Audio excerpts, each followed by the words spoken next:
நீங்கள் பார்த்துக் கொண்டிருப்பது உங்கள் விஜய். நம்ம கார்த்திக்கு ஏற்கனவே கல்யாணம் ஆன விஷயம் ஸ்னேகாவோட அம்மாவுக்கு சுத்தமா தெரியல. பரவாயில்ல, நான் இப்பவே அவங்க கிட்ட போய் சொல்லிடுறேன். இவன் கல்யாணமான பையன் பொண்டாட்டி இருக்கான்னு. ஆனா கார்த்திக் கிட்ட என்ன சொல்றது? அவனை என்னன்னு கேக்குறது? அவனை உனக்குல்ல நான் கல்யாணம் பண்ணி வச்சிருக்கேன். அவன் ஏன் அந்த பொண்ணை லவ் பண்ணிக்கிட்டு இருக்கான்?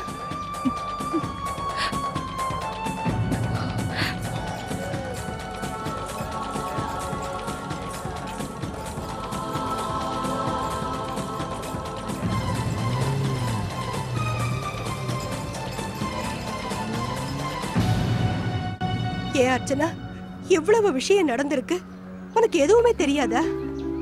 இப்படி எதுவுமே தெரியாத பொண்ணா ஏன் இப்படி இருக்க?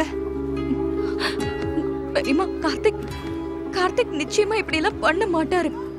எங்களுக்குள்ள அடிக்கடி இத பத்தி பேச்சு வரும். அவரு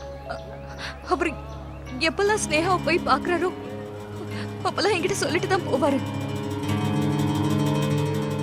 அவளோட டிசைன்ஸ பார்த்து பாராட்டினாருன்னா அதுக்கு ஒரே ஒரு காரணம் தான், அவ வேலை அவருக்கு பிடிச்சிருக்கு. வேற எதுவுமே இல்ல பெரியம்மா. அது மட்டும் இல்ல, ஸ்னேகா போன் பண்ணும்போதெல்லாம் நான் எப்பவுமே அவர்கிட்ட கேட்டிருக்கேன். இது வரைக்கும் அவர் எதுவுமே என்கிட்ட மறைச்சதே இல்ல. ஆனா எப்பவாவது உனக்கு சந்தேகம் வந்திருக்குமே? சந்தேகமா? இல்ல, அப்படிலாம் எனக்கு சந்தேகம் வந்ததே கிடையாது. நாங்க இத பத்தி முழுசா எல்லாத்தையும் பேசிட்டோம். கார்த்திக் அந்த மாதிரி எந்த தப்பையும் பண்ணல. அது மட்டும் இல்ல, அவர் அந்த மாதிரி தப்பெல்லாம் பண்ண மாட்டாரு. அதுக்காக தாமா உன்னை நான் இப்ப இங்க கூப்பிட்டுருக்கேன். எனக்கு எல்லா விஷயத்தையும் உன் வாயால கேட்டுக்கணும். என்ன ஒரு பொண்ணு தான் புருஷனை பத்தி எதையும் வெளியில சொல்ல மாட்டா. இங்க பாரு அர்ச்சனா, உன் விஷயத்த நீ யார்கிட்டயும் சொல்ல முடியலனாலும் இந்த சங்கரி கிட்ட சொல்லுமா. உனக்கே நல்லா தெரியும், இந்த சங்கரி ஒரு காதுல வாங்கின விஷயத்த இன்னொரு காதுல சொல்லவே மாட்டா. உன்னை பத்தி எனக்கு கவலையா இருக்குமா. இந்த பிரச்சனை ரொம்ப பெருசா இருக்கு, அத நாம தரமா முடிச்சு வச்சாகணும். பெரியம்மா, ஏன் பெரியம்மா என்னென்னமோ நடக்குது. அழக்கூடாது. நான் அப்பவே சொன்னேன்ல, மனசை தைரியப்படுத்திக்கிட்டு இங்க வரணும்னு. இங்க பாரு, நீ எல்லாத்தையும் என்கிட்ட விவரமா சொல்லு. என்ன நடந்துச்சு? என்ன நடந்தாலும் நான் பாத்துக்கிறேம்மா. சொல்லு அர்ச்சனா, உனக்கு எதனால சந்தேகம் வந்துச்சு?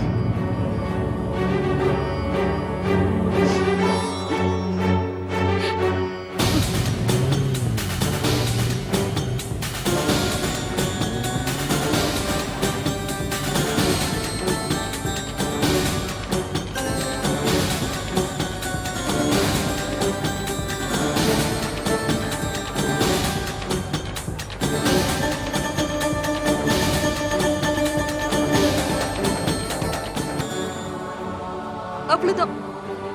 இந்த மாதிரி சின்ன சின்ன விஷயங்கள் தான் பெரியம்மா. நான் ஒரு வேளை எல்லாத்தையும் கண்ணும் காணாததுமா இருந்துட்டேன் போல இருக்கு. எனக்கு இதெல்லாம் என் பிரம்மன்னு தோணுச்சு. அது நான் எல்லா விஷயமும் முடிஞ்சு போச்சுன்னு என்ன நானே ஏமாத்திட்டு இருந்திருக்கேன். இன்னைக்கு என்னடானா. அழாதம்மா, மனசு தளர விடாத. சங்கரி கிட்ட நீ சொன்ன விஷயம் யாருக்கும் தெரியாது. ஆனா இந்த பிரச்சனைய நீதாமா சமாளிக்கணும். அர்ச்சனா, நம்பணும், தப்பு இல்ல. ஆனா கண்மூடித்தனமா நம்ப கூடாது. நான் என்ன பண்றது பெரியம்மா? இப்ப நான் என்ன பண்றது? நீ எதுவும் பண்ண தேவையில்லை. நீ நேரா போய் உன் புருஷன் கிட்ட பேசு. அவனை பார்த்து எல்லா உண்மையும் உன்கிட்ட சொல்ல சொல்லு. புருஷன் பொண்டாட்டிக்கு நடுவுல எந்த ஒளிவு மறைவும் இருக்க கூடாது. வெட்டு ஒண்ணு துண்டு ரெண்டுன்னு எதுவா இருந்தாலும் பேசுறீங்க. போ, நேரா வீட்டுக்கு போ. வீட்டுல எல்லாரும் உன்னை எதிர்பார்த்துட்டு இருப்பாங்க. ரொம்ப நேரம் ஆயிடுச்சு. இத பாரு அர்ச்சனா, இப்படி அப்பாவியா இருந்து உன் வாழ்க்கையை நீயே கெடுத்துக்க கூடாது. இத பார், அந்த பொண்ணு கார்த்திக்க காதலிக்கிறா. அவங்க வீட்ல 2 பேருக்கும் கல்யாணம் பண்ண ஏற்பாடு பண்றாங்க. கார்த்திக் உனக்கு என்ன பதில் சொல்வான்னு நிச்சயமா எனக்கு தெரியாது. ஆனா ஒண்ணு மட்டும் சொல்லிக்கிறேன், இங்க பாருமா, இந்த மாதிரி கண்ணை மூடிக்கிட்டு உட்காராத. மேல இருக்கிற அந்த ஆண்டவன் உன் பிரச்சனையை தீர்த்து வைப்பா.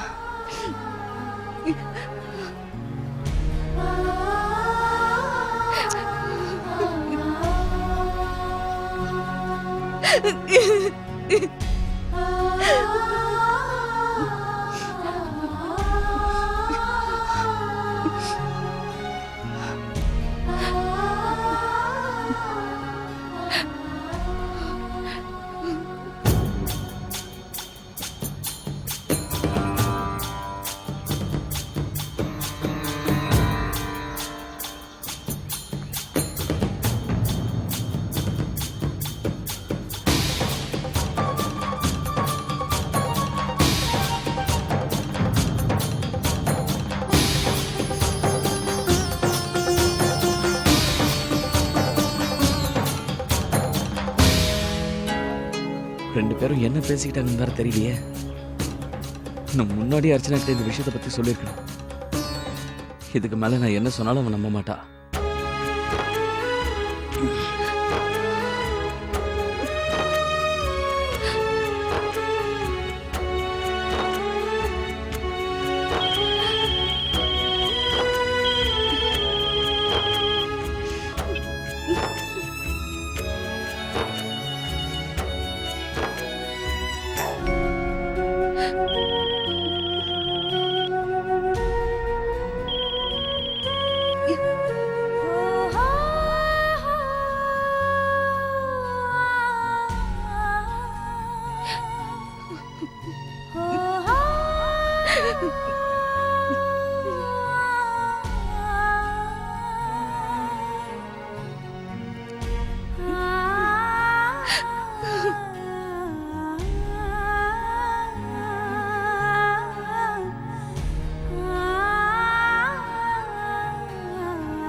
நீங்கள் பார்த்துக் கொண்டிருப்பது உங்கள் விஜய்.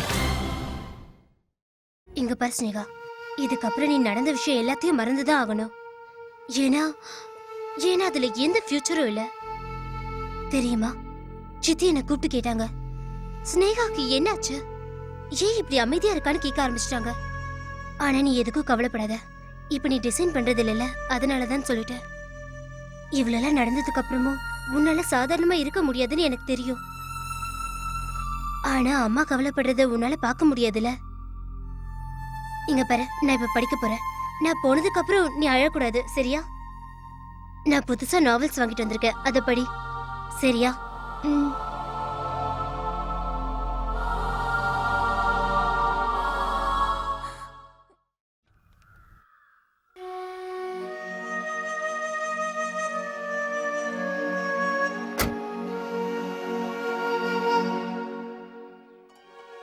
எனக்கு புதுசா டெக்ஸ்ட் புக்ஸ் வேணும், நோட் புக் வேணும், அப்புறம் பேக்கும் வேணும். சரி, உன் அண்ணி கூட போய் வேணுங்கிறத வாங்கிக்க. இன்னும் ஒரு வருஷம் படிப்பு முடிஞ்சதுன்னா நம்ம லக்ஷ்மி கூட கிராஜுவேட் ஆயிடுவா. ஆமாம்மா, கடைசி வருஷம் கவனமா படிக்கணும். என்ன பெரியமா, இன்னொன்னு தெரியுமா உங்களுக்கு, இந்த வருஷம் பொது சப்ஜெக்ட்ஸ்ல எடுத்துக்க வேண்டியிருக்கும். அம்மா நீங்களே சொல்லுங்க, இங்கிலீஷ் லிட்டரேச்சர் கூட என்ன எடுத்துக்கிறது? என்னம்மா, எங்களுக்கு இதெல்லாம் பெருசா ஒண்ணும் தெரியாது. நான் படிக்கும் போது இப்படி எல்லாம் ஒண்ணும் கிடையாது. அதுவும் உங்க அண்ணியே வந்துட்டா.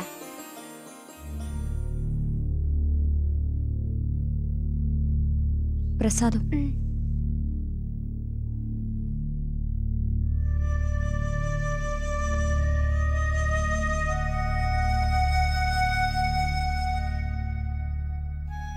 இன்னைக்கு கோயில்ல கூட்டம் அதிகமா இருந்திருக்குமே. இல்ல, நான் இப்ப வந்துடுறேன். அண்ணி ப்ளீஸ் அண்ணி, எனக்கு ஹெல்ப் பண்ணுங்க. என்ன சப்ஜெக்ட் எடுத்துக்கிறதுன்னு எனக்கு புரியல. அதான் எதுல மாஸ்டர்ஸ் பண்ணட்டும்? உங்களுக்கே தெரியும், எக்கனாமிக்ஸ் இருக்கு, பொலிட்டிக்கல் சயின்ஸ் இருக்கு, சைக்காலஜி, அப்புறம் ஹிஸ்டரி. இதுல நான் எதை எடுக்கிறது? லக்ஷ்மி நான் வந்து ஆமா நீ எக்கனாமிக்ஸ்ல மார்க் வாங்கலாம், அப்புறம் பொலிட்டிக்கல் சயின்ஸ்ல கூட மார்க் வாங்கலாம். என்ன கேட்டா உனக்கு எதுல இன்ட்ரெஸ்ட் இருக்கோ நீ அந்த சப்ஜெக்டே எடுத்துக்கோ.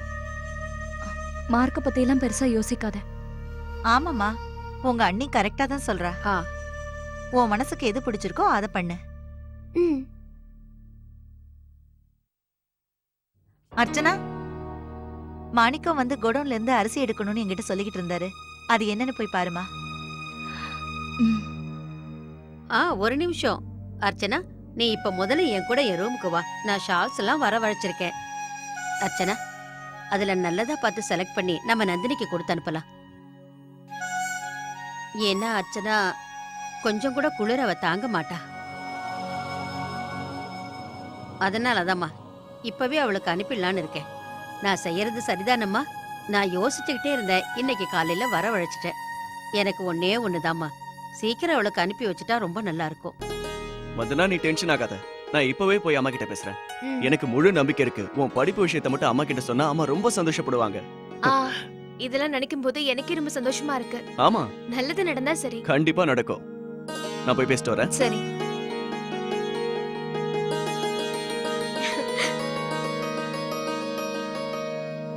இது அக்காக்கு நல்லா இருக்கும் பெரியமா. ஆ, அப்புறம் சமந்தி அம்மாவுக்கு எது நல்லா இருக்கும்னு பாரு.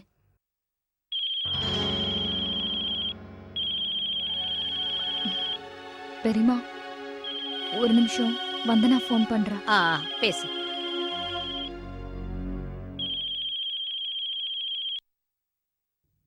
வந்தனா சொல்லு. எப்படி இருக்க? நல்லா இருக்கேன், நீ எப்படி இருக்க? உனக்கு ஒரு விஷயம் சொல்ல போறேன். உங்க சூர்யா அண்ணன் இருக்கார்ல, எனக்கு ஒரு பெரிய சர்ப்ரைஸ் கொடுத்திருக்காரு. என்னன்னு கெஸ் பண்ணி பார்க்கலாம்? என்ன? உங்க அண்ணன் என் கிராஜுவேஷனை கம்ப்ளீட் பண்ணணும்னு முடிவு பண்ணிட்டாரு. அதுவும் கரஸ்பாண்டன்ஸ் கோர்ஸ் மூலமா.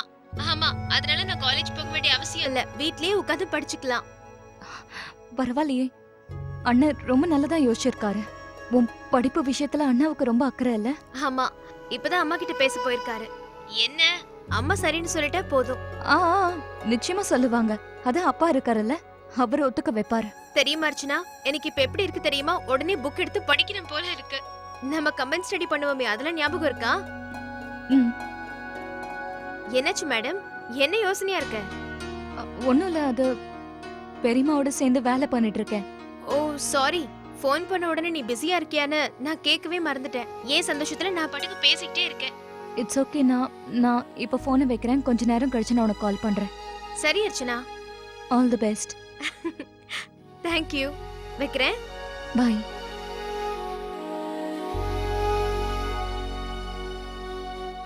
நந்தினிக்கு அனுப்ப இத அர்ச்சனா செலக்ட் பண்ணிருக்கா. நல்லா இருக்கா சாந்தி? ரொம்ப அழகா இருக்குக்கா. அது அண்ணா வந்தாச்சு.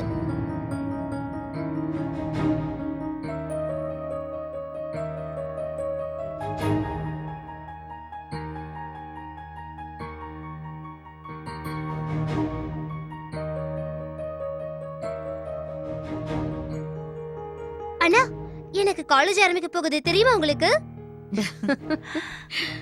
அப்படியா? இங்க பாருங்கண்ணா, இப்ப நீங்க தான் எனக்கு ஹெல்ப் பண்ணணும். ஏன்னா சொல்லி கொடுக்க அக்கா கூட இல்ல. இது ஃபைனல் இயர் இல்ல, நான் நல்ல மார்க்ஸ் வாங்கி ஆகணும். லக்ஷ்மி லக்ஷ்மி, கொஞ்சம் பொறுமையா இருமா. அண்ணன் இப்பதானே வீட்டுக்கு வந்திருக்கான், கொஞ்சம் நேரம் கழிச்சு பேசலாமே. வந்த உடனே ஆரம்பிச்சிட்டியே, முதல்ல போய் தண்ணி கொண்டு வந்து கொடுப்போம். இல்லம்மா, பரவாயில்ல.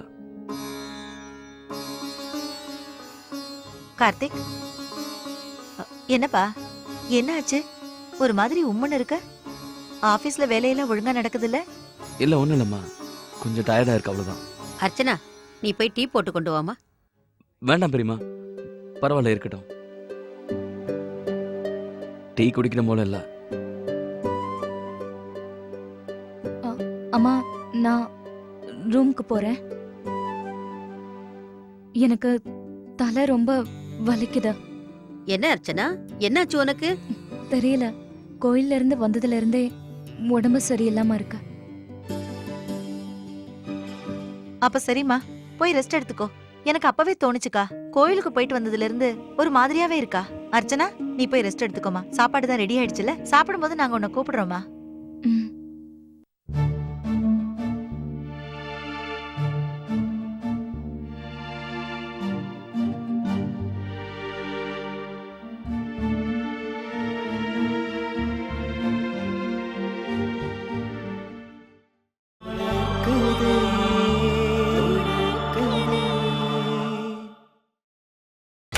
நீங்கள் பார்த்துக் கொண்டிருப்பது உங்கள் விஜய். சொல்லுங்கண்ணா, நான் மேஜரோட என்ன சப்ஜெக்ட் எடுத்துக்கிறது? அது பார்க்கலாம் லக்ஷ்மி. நீங்களே பாருங்கண்ணா, எக்கனாமிக்ஸும் லிட்டரேச்சரும் கம்பல்சரி ஆயிடுச்சு. ஆனா எனக்கு சைக்காலஜி தான் பிடிச்சிருக்கு. அதனால தான் கேக்குறேன், நான் எதை எடுத்துக்கிட்டேன்னு சொல்லுங்களேன். சொல்லுங்கம்மா, என் ஐடியா பத்தி என்ன நினைக்கிறீங்க? அடக்கடவுளே, வந்தனா அண்ணி மறுபடியும் படிக்க ஆரம்பிக்க போறாங்களா? நிஜமா சூர்யா, வந்தனாவுக்கு பிடிச்ச விஷயம்தான் நீ செய்ய போற. இந்த மாதிரி நேரத்துல வேற எது செஞ்சாலும் அது சரியா வராது. அப்படி இல்லம்மா, இந்த நிலைமையில காலேஜ் எப்படி போவா? அதானே. அது சூர்யா, நீ ரொம்ப தப்பான நேரத்துல வந்தனாவோட படிப்பை பத்தி பேசிட்டு இருக்கப்பா. ஏன்பா, எப்படி இதெல்லாம் அவளால முடியும்? அம்மா, ஏன் முடியாது? வீட்ல உட்காந்து புக் படிக்க போறா, அவ்வளவுதான். அவ நிம்மதியா படிக்க இதுதானே சரியான நேரம். ஆனா நீ சொல்லும்போது என்ன சொன்ன? வாரத்துல ஒரு நாளாவது காலேஜுக்கு போகணும்னு சொன்னல. ஆமா. சூர்யா, இந்த நிலைமையில அவ எப்படி போவா? படிச்சு படிச்சு களைச்சு போக மாட்டாளா அவ? என்ன வந்தனா?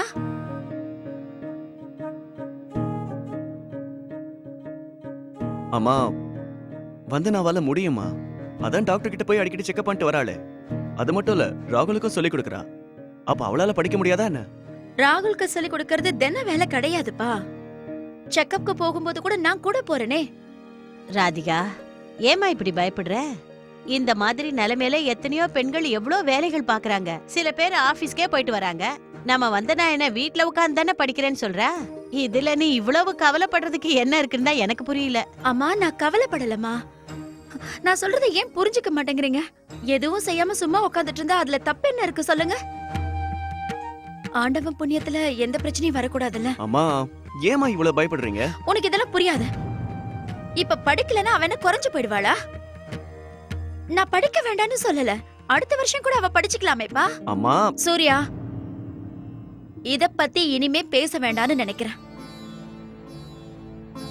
தனோ, வா, என் கூட வந்து கிச்சனை கிளீன் பண்ணு.